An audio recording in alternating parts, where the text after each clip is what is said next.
My name is Alyssa Cohen, and I'm going to present to you my movie critic of Charlie Chaplin's Modern Times. This was the last silent film that Charlie Chaplin started. This was the first silent movie that I have ever seen, and I found that you really have to pay close attention to the whole movie, because if you miss a certain facial expression, the whole storyline can change. There's a lot of symbolism in this movie. One of a few symbols I can identify is when, at the beginning of the movie, the boss of the factory is watching over everything, even in the bathroom. This shows that Big Brother is always watching, just to make sure everyone is equal and everyone is doing what they're supposed to be doing. Kind of like the government at that time period.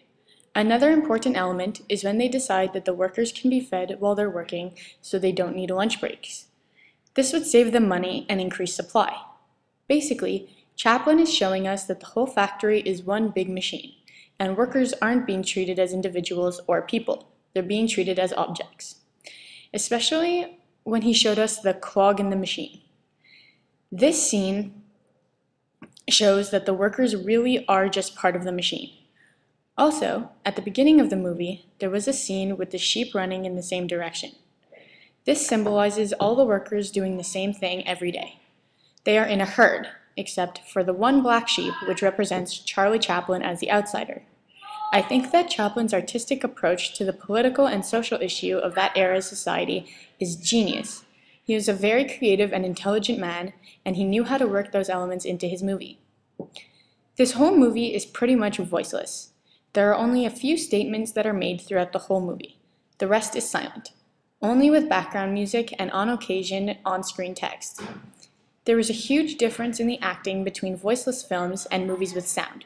Because without sound, the characters need to really overact and overdramatize everything.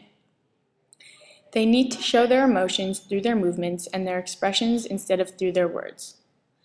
In my opinion, the camera work was very good for that time period.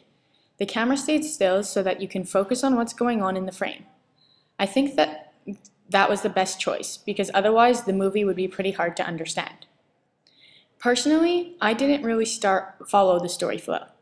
I find that the story jumped around too much for my liking. It started in a factory and went through jail and a job at a restaurant, and then walking into the sunset with a girl at the end. I didn't really understand the whole flow of the story. Nevertheless, I believe Charlie Chaplin was way ahead of his time when it comes to all the deeper meaning in his movies. Thanks for listening.